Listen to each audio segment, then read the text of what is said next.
My name is Roger Verbiest.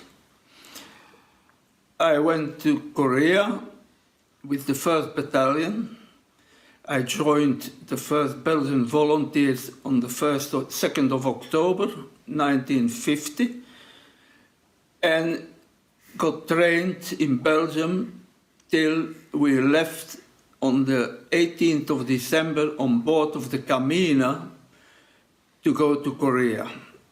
It took us 6 weeks to arrive at last in Korea, in Busan, after a not so pleasant trip because the ship was not made for so many people. We were overcrowded. Anyway, we arrived at last on the 31st of January, 51, in Busan at the port.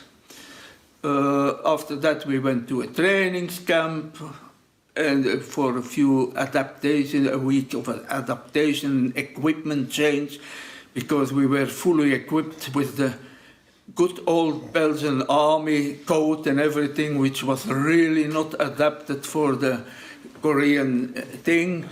Also, to sleep, we had 5-6 blankets, which was really uncomfortable or impossible to take with you anyway. So after 1 week or so, changing 2 weeks maybe, where one nice remembrance is that we went training at night. Our second in command, Major Vivario at that time, he became later Lieutenant General in the Belgian Army, head of the Belgian Army, but at that time he was a major second in command. He took the whole battalion out on a night exercise to get adapted to the mountains and everything in the hills. And we left in Indian file. And when we came back, he only had 2 people behind him. All the rest... No, it's okay. All the rest of the people had been lost. But anyway, we came back a few hours later to the camp. After that, we went for another, what they called, we laughed and said guerrilla hunt, but it was guerrilla, of course, but we named guerrilla hunt in Wagwam. After there, a few things, at last we could go to the front line at the Han in the winter, that time still quite cold at the Han, and everything stayed there on position. Then, anyway, we crossed the Han and moved to the north. We had then in April the Battle of the Imjin, where we got surrounded, and as I said, I had nothing, but I've seen it all, what happened there and everything. After that, we had some relative peace when we went to the neighborhood of Kimpo on the other side of the Han. That's where I've got my first rest and recuperation holiday in Japan, and where I got promoted from corporal to sergeant for the Battle of the Imjin. Anyway, after that we had, with the 1st Battalion, a lot of sweeps which have been explained by General Crahe in his book and everything. I all participated on that. And while I was there, on the 23rd of March, we had a fight before the Imjin even, on a hill where I had some personal experiences and killed an American observer. But that's and some Chinese, but okay. I never had any, it was not my fault. He shouldn't have been there in the dark at night. We never knew he was there. But he was a hero, really, this guy. But anyway. Explain a little bit. That. Explain? Uh-huh. Well. What happened? It's never, you see, it was what they said, Hill 155, 3 kilometers out of Ijumbo. The C Company, which was my company, and the 3rd Platoon, we had been progressing, and in the afternoon we took over Hill 155 from an American company. I don't know which were the guys, but they had taken the hill, and they were still everywhere dead Chinese around foxholes and everything, some still smoking from phosphor and everything. Anyway, we took over that top, my platoon, the rest of the battalion. It was the top of the whole thing. The rest was down, the battalion was everywhere. We had the top. So the lieutenant, the American, I still remember when he left, he said, "Oh, guys, I would be careful. You probably will get a visit tonight." He meant from the Chinese. Anyway, we had foxholes, we threw the bodies off. I don't know if this has to come in. We threw them off. We took over the foxhole because they were dicht, and we settled down for the night, but we had been walking just with a little backpack, so nothing, sleeping bags, nothing real. Anyway, at a certain time, when it got dark, they said, "Oh, the trucks arrived downstairs at the hill. 1/3 of the platoon can go down and get the kit bags for your sleeping bags for the night and everything." So instead of 1/3, about 25 people went down. We were left on top of the hill with maybe 10 people. That was all. So while they were down to pick up, we got attacked by Chinese. And the first thing I heard, I was in a foxhole. That was when a grenade fell in the shoe of the companion who was with me. He had put off his shoes. He was not supposed to, but he had done anyway. A grenade fell in his shoes and rolled away, and his shoe exploded. He had size 46, so I had to run maybe 3 months later because they didn't have this size of shoes on his gym slippers. Anyway, we got out. They were all over the place between us in the dark. And I got out, and I did something there to some Chinese, enfin. And I said, very dark, confused. One guy came getting up on the thing, and I called there and there. It was an American first sergeant, I found out later, an American first sergeant major, who was an observer for the motors. I didn't know he was there. Anyway, I shot him, and he died of his wounds later. So I am still thinking, I've never knew his name, who it was or everything. That was one thing that, if you say that. After that, as I said, we did, after May, everything got more quiet down, a little bit more comfortable and so on. So then, after the day after that I shot this guy, General MacArthur came on visit. Oh yeah, I met him downstairs. They called me down, and in fact he said, "I know what you did, don't worry, you did what you have to do. It's not your fault." And at that time too, the chaplain of the battalion came to me and said, "Oh, you know, I have some bad news for you." I said, "What?" Oh, he said, "Your father died." I said, "Oh yeah?" I said, "When?" He said, "Well, in the middle of January." I didn't know. So I said, well, he said, "Yeah, we apologize that you've been advised so late," and so on and so on. Then he said, "Do you want to go to Belgium?" I said, "What am I going to do in Belgium now? It's gone 2 months already. Now you tell me." So no, I don't want to go to Belgium. I stay with the battalion. So then anyway, the 1st battalion went back home somewhere middle of August, we had to take the General Macri to go back to Amsterdam, and about 400 of us went back to Belgium.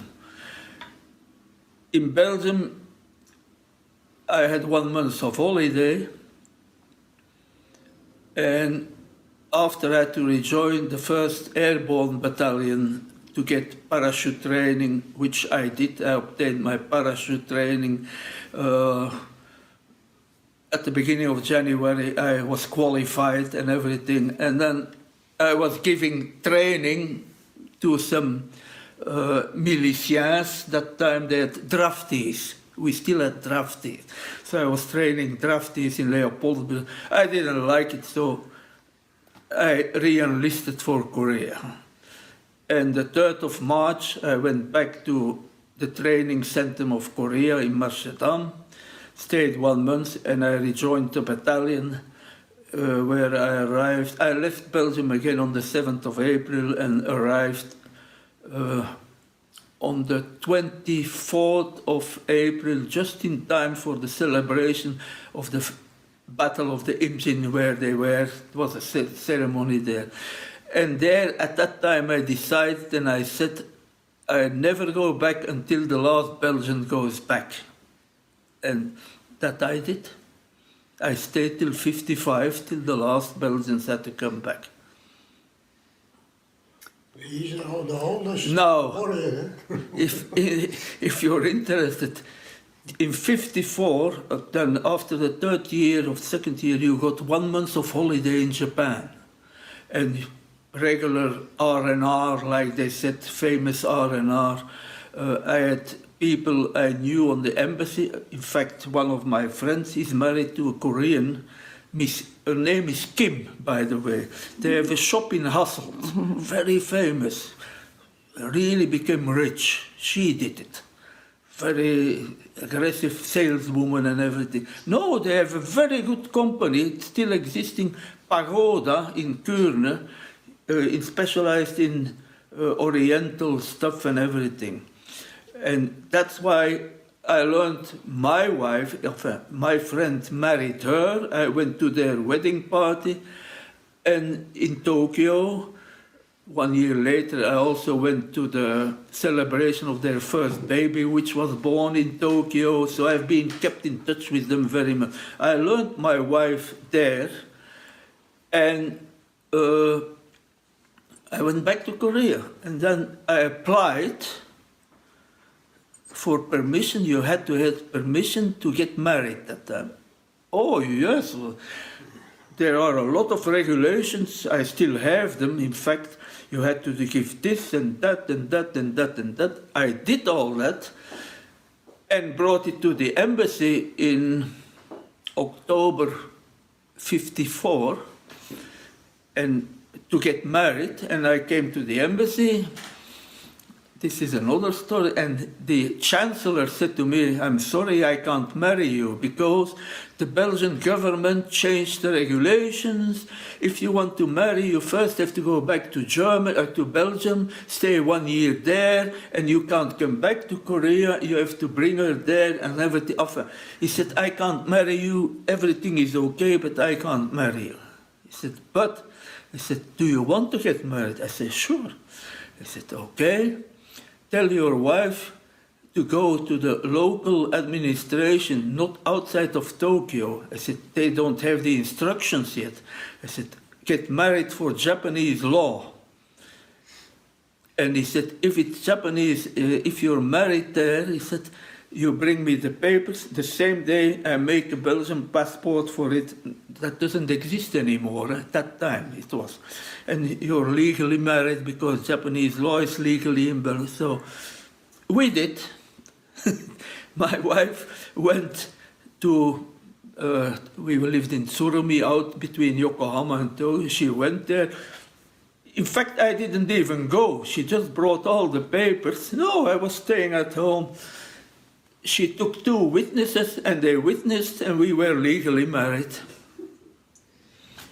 So I went to the embassy. She got a passport. It's the chancellor who did it. I was not supposed to do it, but he was a very nice fellow, so that's it. So then I stayed till 55 in Korea, till the last one, and came back on the Laos like everybody else. And my wife rejoined me. After the armistice in 1953, July 27th, what were some of the things, because people think the war ended, so everybody goes home, right? But you stayed until 1955. What did you do there after the armistice? 55? Well, No, after the armistice, what Yeah. did you do there? Why did you stay in Korea for another year and a half? well, we had still some obligations to the American thing and to the United Nations. There was not officially, shall I say, a peace. There was a ceasefire, but still, they still have a demarcation line, as you know. So at that time, we were still there. At the first time, they still expected some attacks, even after that, from the Chinese. So we were staying there on the line, occupying our position. Enfin, we had to move back so many kilometers to have the demarcation zone. We had to move back. We occupied bunkers, Stuttgart, like we did before, except that we didn't get artillery shells on or anything. For the rest, then after 5-6 weeks, we went back, rotated, got in reserve, and there we did like the Belgian army does.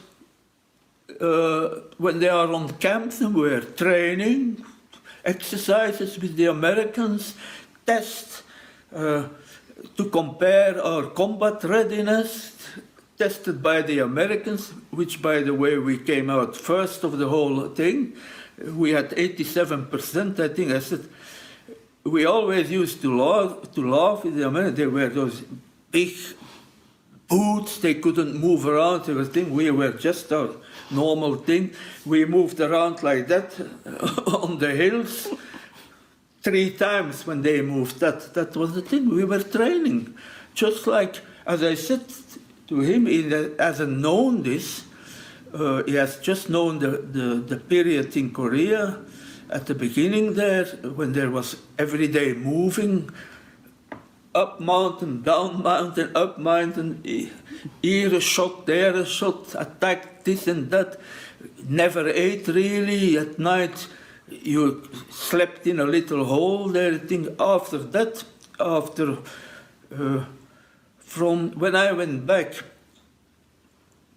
in the beginning 52, 51, things had changed completely. Before it was a moving war, and every day they said up and down, up and down, up and down. You never had any food, sea rations and things. After that, when we had a static war and got on lines, it changed. We had tents when you had certain periods online, where of course you were in bunkers and had some attacks and patrols and attacks. But once you were out of the line, in reserve or so, you had tents, bed cots to sleep on, you got a bar, you got food instead of sea rations all the time. So conditions changed completely. And I said, I've had worse training in Germany as I had there in Korea at the time. That was the thing. But we stayed there because they wanted, how shall I say, to have still a representation of a Belgian thing, and that was 200 people they chose who stayed. Did you go back to Korea? Huh? Did you go back to Korea after the war? Yes, after the war, as I said, after Washington, I quit the army after 6 years at the embassy in Washington. I quit the army. I took my pension after 20 years, and I decided, at that time I was 38 years old, so I had to make a decision.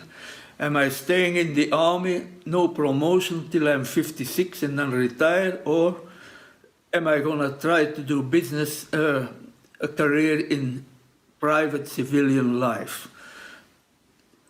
I decided to get out.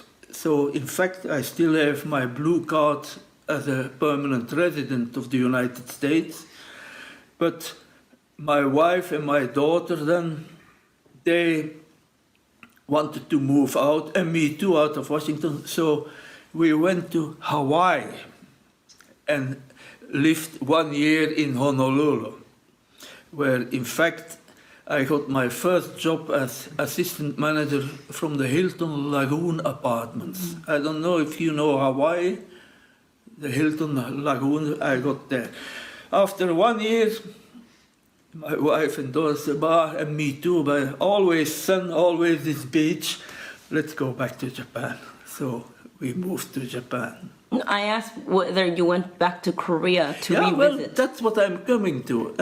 So when I was in Japan, I started working in civilian, for civilian transportation, German, Japanese thing. I had very good relationship with, it was in the air cargo business. So I had very good relationship, first of all, with Korean Airlines, and I had to go at least 6-7 times to Korea as civilian then for business. What year? What year? I was in from 76 to 90. I was in Japan, but I went, as I said, at that time I traveled to Australia, New Zealand. I'm doing what you're doing now, I did many times before. The States, Canada, Australia, New Zealand, Thailand, Hong Kong, China, Europe. I did that at that time. But I went back at least 4 or 5 times to Korea for business with certain Mr. Lee. There are so many Mr. Lees and Kims. So I went back many times. When was the last time you went? A civilian? No, the last time I went was in 2012 for the Revisit Korea thing.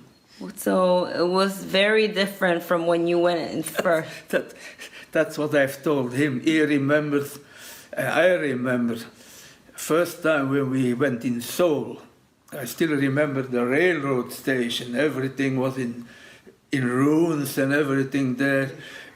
In '55, when I left, it was already quite a different change, but not like this. But I told him, I said, you're going to be surprised when you're going to hear Seoul, because it was still in his mind this way. Anyway, but it's the same in Tokyo. When I was first time in Japan, in Tokyo, nothing. Now, the last time I went to Tokyo was maybe 4 years ago. Every year, and I lived in Tokyo, between Tokyo and Yokohama, 12, 13 years there, I lived there. When I left in '90, came back to France because I lived in France, and I went back 5 years later, I didn't recognize Tokyo already, new highways and everything. And every time I go back with my wife and my daughter now, it changes so quickly. Well, so let's go back to Korea. Yes. So what did you think of No, the people? I mean, your experience now towards the end of, you visited again recently in 2012, and, you know, it's very, you said it was very different, and I mean, just the people, I mean, explain a little bit more about like what you felt, because you were there when, almost 7 years ago. what I saw in 2012 was the normal Revisit Korea program. We went to Busan, to the military cemetery, to the United Nations cemetery to visit. We visit Panmunjom, a few ceremonies in Seoul and things like that, ceremonies, a medal, and things like that, so the normal program. But I was amazed by the efficiency this tour was organized, and as I said, how they took care of us. That amazed me. They were with us, another couple who was in a wheelchair. They were waiting at the airport, took us there. I said, everything was perfectly organized, because I have been worried. I said many times, I worried when Korean veterans, Korean nationals came to visit Belgium. They didn't get the same reception. Much less. Huh? Okay. I found that regrettable.